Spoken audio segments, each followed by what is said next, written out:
In this division, I'll be discussing risk management and risk management tools. Now, risk management is probably the second, most important sort of aspect of trading to master alongside psychology. Could be first alongside psychology. But before we go into the different sort of aspects of risk management, here's a little quick introduction of what is risk management. Now, risk management is one of the most important pillars in trading. It's alongside psychology. They are probably, in my opinion, equally important, equally the most important in trading, over any strategy, any technicals, or whatever the case might be. Not only in trading, in any financial investment, risk management is key. Now, like I said, it's a very, very important tool alongside psychology. You have to have risk management up there, in your important list.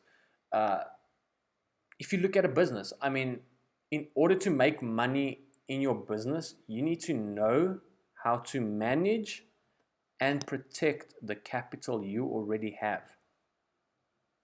Okay. Now, yes,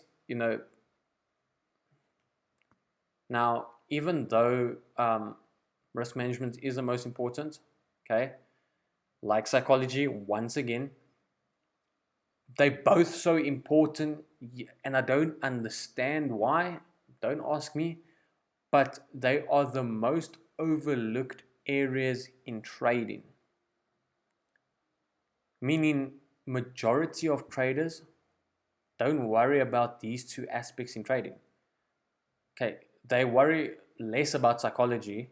They worry a bit more about risk management than psychology, but they don't worry enough about it. Majority of traders are more into strategy, strategy, strategy, strategy. This is why 90% of failing. I mean, go Google how many successful traders are there compared to how many failures. You'll see that the majority are failures. And you'll see people are just after a strategy, I was like that. I was after everyone's strategy, and it helped me nothing. So you need to, like I said, it's the most overlooked area. You need to get away from that sort of mindset, just like everyone else. You need to start focusing on these two sort of aspects first. So once you've mastered these two, then you head over to the strategy and technicals or fundamentals or whatever style you trade in.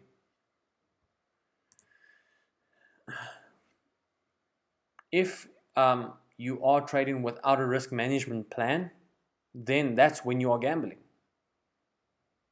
I mentioned that before. If you are trading without a risk management plan, if you're trading without a stop loss, if you're trading without a goal, if you're trading without a certain percentage you're taking, or closing partial at a certain amount, or this, or not trading with a trading plan, not trading with a trading journal, not implementing your plan, not writing in your trading journal, not learning from your mistakes, not learning from your wins, you're gambling. You're gambling. Now, if you're thinking of trading as gambling, okay, because a lot of people, especially those who don't trade, trading is gambling. Okay, fine. Think of trading as gambling, but think of it in this way. Remember, the house always wins.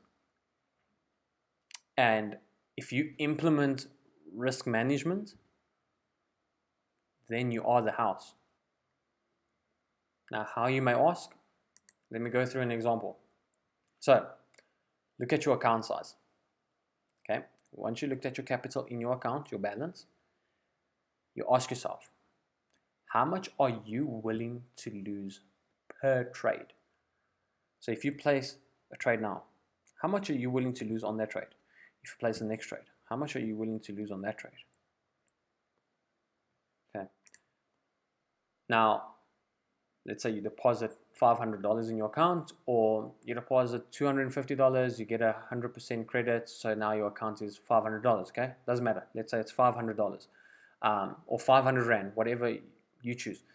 Now, let's say you want to risk $50, per trade, which is 10%. So you're risking 10% of your account per trade. So if you were to lose 10 consecutive trades, meaning 10 trades in a row, first one you lose, second one you lose, up until the 10th one you lose, with no wins in between, then only will your account be blown. Your money will be finished. Right now, yes, it is possible to lose 10 consecutive trades in a row, but it's highly unlikely. Okay, highly unlikely, but it is possible. So the less percentage you are risking per trade, the more chances you have to not blow your account. But the higher your risk, the less. I mean, if you were to risk $100 per trade, that's going to give you 5 consecutive losses, and boom, out. Then you have to deposit again. Do you have more money to deposit? If not, what you're going to do? If so, you still lost $500. So risk management is very important. Okay. Next thing is you look at your risk to reward ratio. Are you risking a little bit to gain a lot, or are you risking a lot to gain a lot? I'm going to repeat that. Are you risking a little to gain a lot, or are you risking a lot to gain a lot? Let me give you an example. So this tool works out your profit and your loss when you sell. As you can see, your profit would be at the bottom because it's blue. Your loss will be on top because it's red. And then this one will be the opposite. Profit on the top, loss at the bottom if you buy. I'll explain this later on. I'm going to explain risk to reward ratio. There is a section on it. But this is what I mean. Are you risking a little to gain a lot, or are you risking a lot to gain a lot?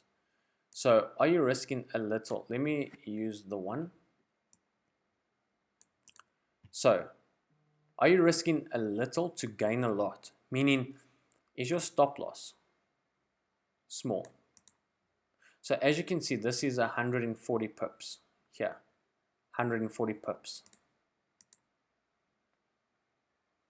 Okay, 140 pips. Let's say we use a 0.10 lot size. So let's just, for example's sake, call it $140. So that's how much you're risking. So this red block, if price comes down and hits the end of this block at this price, 96764, you would lose $140. Okay? And let's say this is what your reward can be. So can you see, are you risking a little? Okay, that's how much you're risking, $140. Compared to how much you can potentially make, 735 pips. 735 pips, which is basically, if we keep it with the same example, $735. So are you risking a little to gain a lot? I mean, compare this risky block, we'll call it a risky block, to that reward block.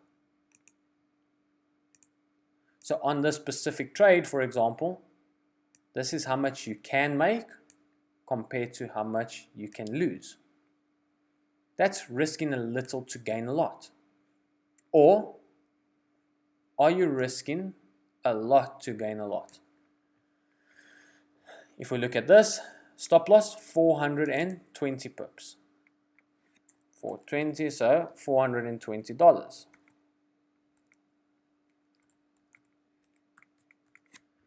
$420, okay, to make $450.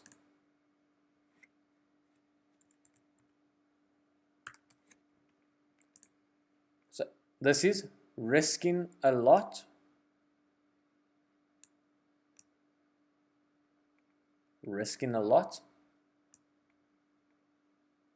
to make a lot.